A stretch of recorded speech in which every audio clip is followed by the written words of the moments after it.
welcome to the House of ZK Radio, which is a focused podcast and media channel exploring everything ZK, zero knowledge.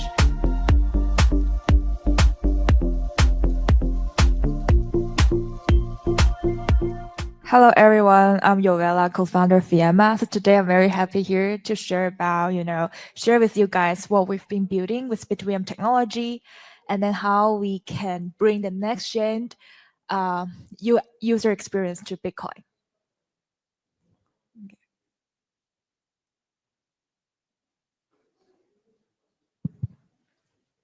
Okay. Yeah. Do you have questions? Yeah, got it. Yeah, so let's first start off with just the user side of things for Bitcoin. Yovela, I'm curious to hear, what do you think is this is also the user experience was a big part of earlier discussions from today, but curious to hear from your side, what do you think is the biggest challenge for Bitcoin users today, especially when interacting with DeFi or cross-chain ecosystems, whether it be security-related concerns, just complicated user experience that they have to deal with? What are some of the biggest challenges there?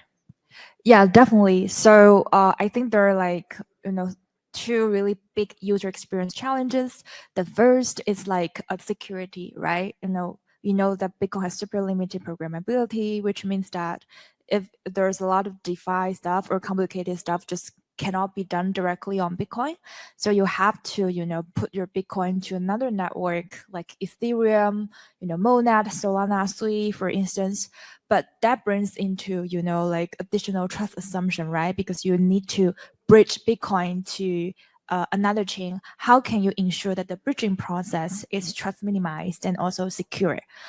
So this is the reason why a lot of people are just not using their Bitcoin, just because they think that there's too much risk. We see that there are many traditional bridging mechanisms, like WBTC, like RMBTC, and so on. And then they all rely on centralized bridging, technology. Like for instance, basically user need to give up the custody of their own Bitcoin, like giving the Bitcoin to another entity, and then to trust those entities if you're not stealing their Bitcoin. And then when during the withdrawal as well, it's like we need to get permission, right? So you cannot withdraw the native Bitcoin back without approval from most signers of the multi-sig. So this is just not ideal for most users, especially for whales as well. So definitely the security is the biggest concern nowadays that really limit the growth of Bitcoin. And the second issue is it's also a quite prevalent issue, not just in the Bitcoin space, but in the Web3 and DeFi in general. Just like for DeFi, they're just so complicated. When we try to utilize Bitcoin, right, then you need to first bridge it, and then you need to make sure that you're actually bridging to the right chain, right address, and then deposit it to the right DeFi protocols, and then choose the right pools, and then do many stuff to stack the yield. So it's like a lot of like a steep learning curve for a lot of users. So even for me, even though I've been in the crypto space for a couple of years, I don't really engage in DeFi that much, even though I want to, just because first I am concerned about security. The second is that it's just like too many steps in the process. So for our product, we definitely need to not just solve the trust assumption security side with the latest technology in Bitcoin, which is BitVM2. We're also abstracting all the complexity away when people try to utilize Bitcoin.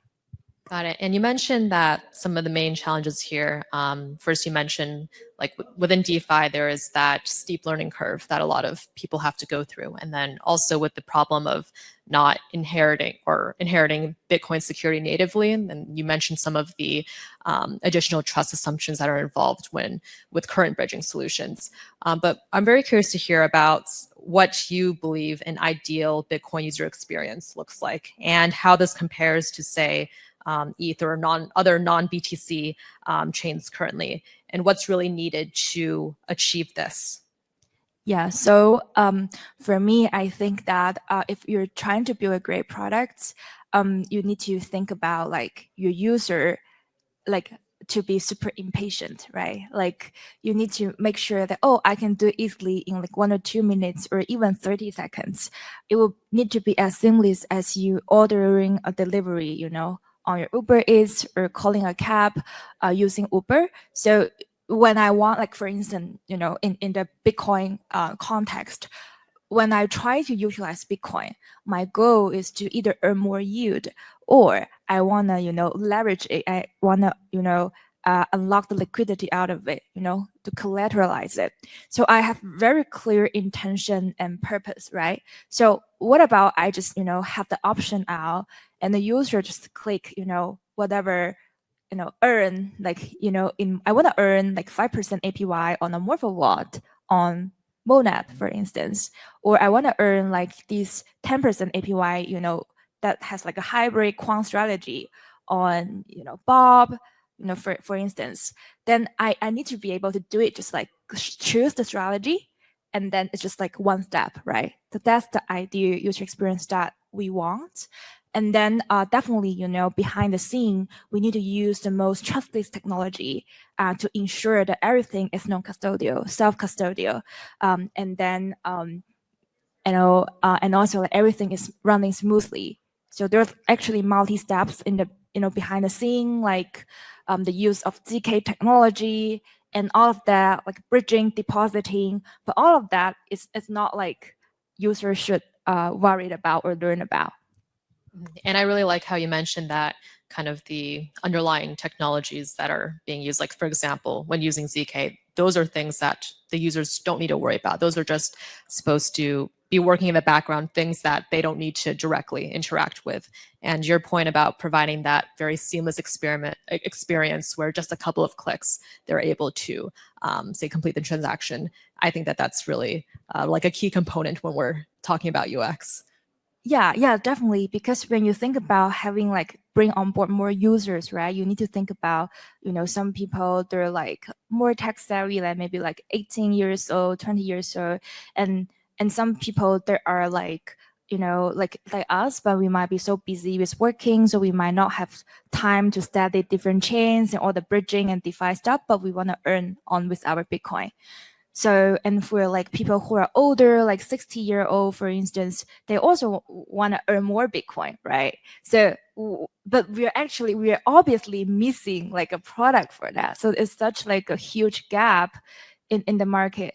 So that's why we are very like focused on not just building the most trusted tech, but also having the best yield and experience for all the user. That's how we can really bring mass adoption.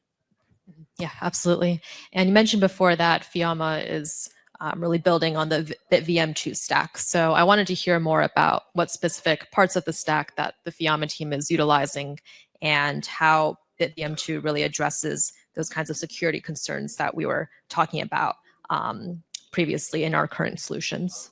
Yeah, that's a great question. So I will give like a quick overview of about what BitVM2 is, and then going back to, you know, like one of the main use case for BitVM2.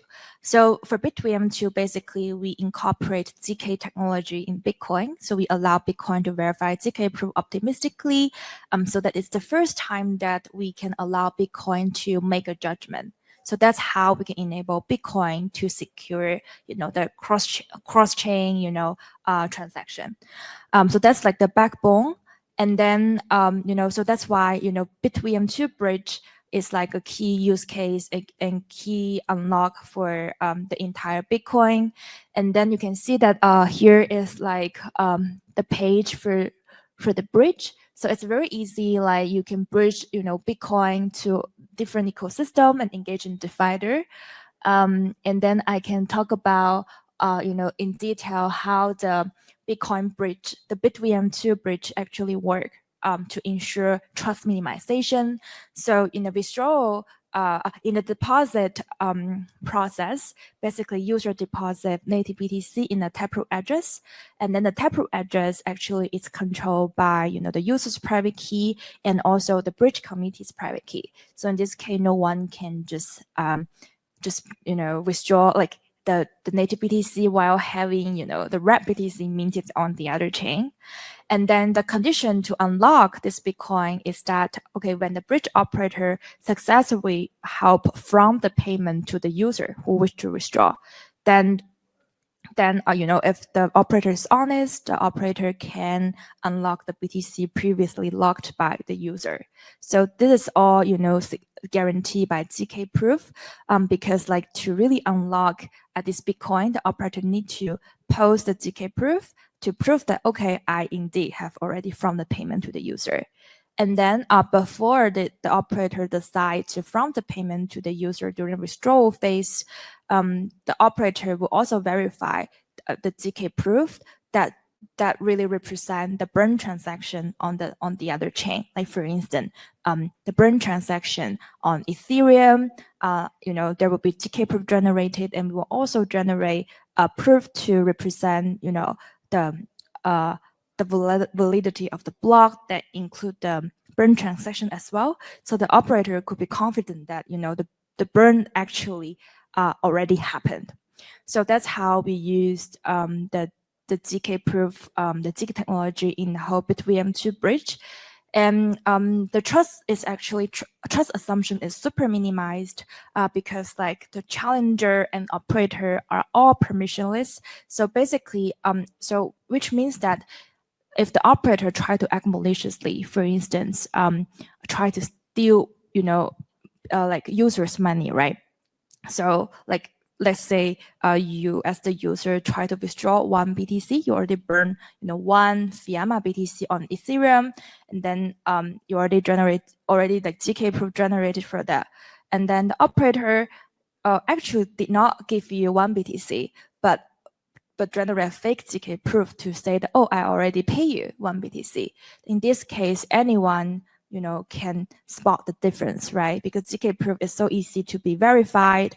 Then yeah, so we can kick off the challenge process directly on Bitcoin, and the malicious operator, would be slashed directly.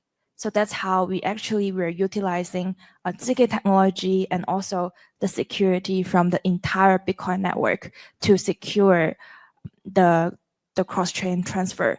This is the technology that that we've never had in the past. Mm-hmm. And I wanted to ask you more about your guys' latest beta testnet with the Fiamma bridge.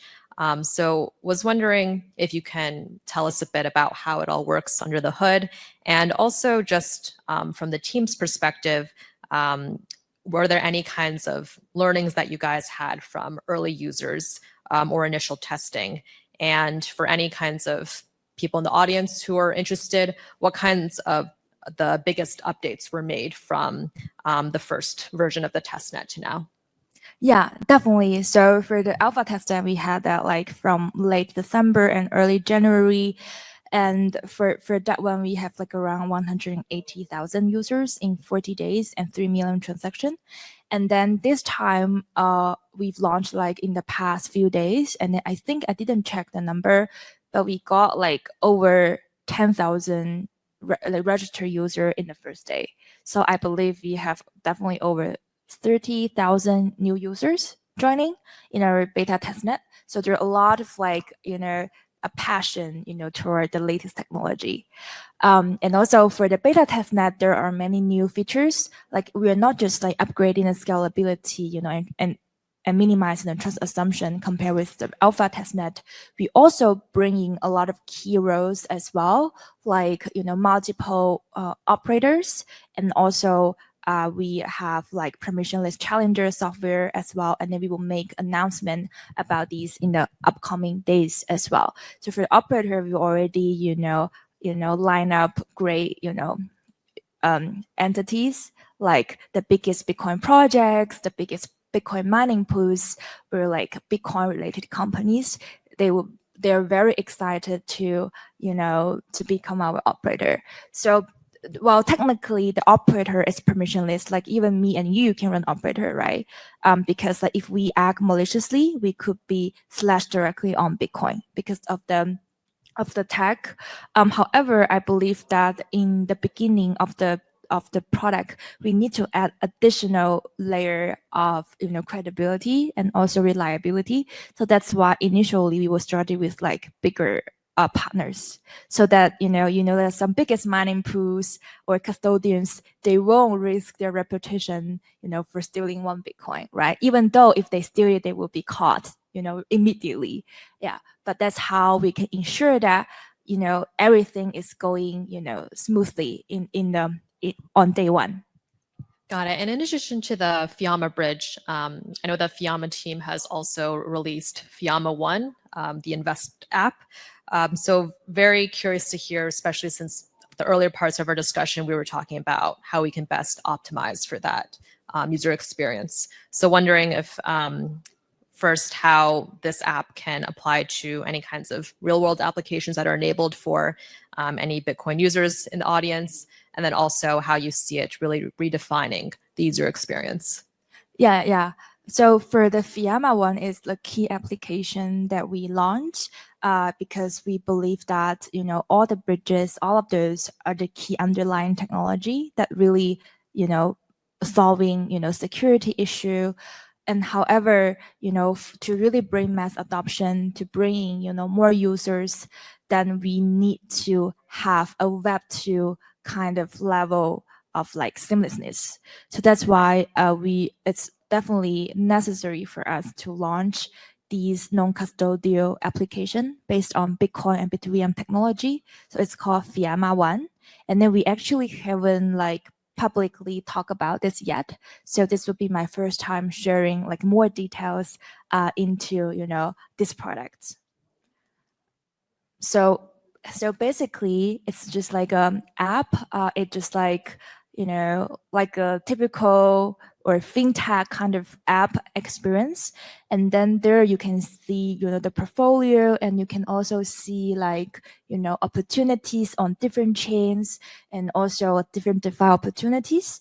You can select whatever you like, and then all you need to do is just deposit your native Bitcoin, and then you can even on-ramp through Apple Pay credit card as well. And it will go directly just to the right vault in the right chain. So users actually don't need to understand what BitVM or what bridging is, and they can just like start earning right away. But it's all powered by the most trustless technology. And then they can also easily switch between different strategy as well. If they see like a higher opportunities, they can just click and then switch. Yeah, so that's like how we can ensure that even like a 60-year-old can know how to use it. And that even with me, I'm a very impatient person when it comes to using app. So for me, that I will also use it. And then for everyone who really like trustless, trust minimized technology or self custody, like Wells, for instance, who don't actually trust centralized, like kind of custody solutions or like centralized bridging. This is also a perfect application for them to earn on top of Bitcoin as well. So we're not just focusing on the institutions and walls, but we also really bring, this BitVM technology, like make it accessible to everyone. Yeah, and really love to see kind of all of your values for optimizing for the UX, especially for just everyday users, like coming to life. And really excited to see all of these developments happening now as well. And just as a last question, what's next on the roadmap? How can anyone interested in the audience get further involved? What's next also for the Fiamma One app? Yeah, so for us, the next step would be definitely to get more users for the application, because we believe that we will give you guys the best yield opportunity. So we a lot of bigger ecosystem, they really like not just the trust minimized bridging technology, but also the kind of seamless Web2 experience that we could enable. There are a lot of like not just ecosystem incentives, but a lot of like real yield, like DeFi RWA opportunity that would be brought to Bitcoin through our application and our partnership with major ecosystem. So we want to help our audience, our users, to make money on top of Bitcoin easily, so they can buy more Bitcoin, right? So we can also enable like feature like all the yields can be also swapped back to Bitcoin. So you can see that you start with 1 Bitcoin, maybe, you know, in 1 year it become, you know, like 1.5 Bitcoin. Like maybe maybe that's like a little bit exaggerated. But yeah, so you can actually grow your Bitcoin reserve. So that's the goal. And then we want to help user make money. So that's how we can also grow our product as well. So we are now having like a seed user program. And then if you register early, you can give us early user feedback. And then we can also send you the latest update about our application. And so definitely there will be, you know, a lot of, you know, prizes, incentives, exclusive benefits for our seed user community. So just please scan the QR code to fill out the form. It maybe take you like a 20 seconds or something. And then we will reach out. Thank you so much, Yovela. Thank Okay. you.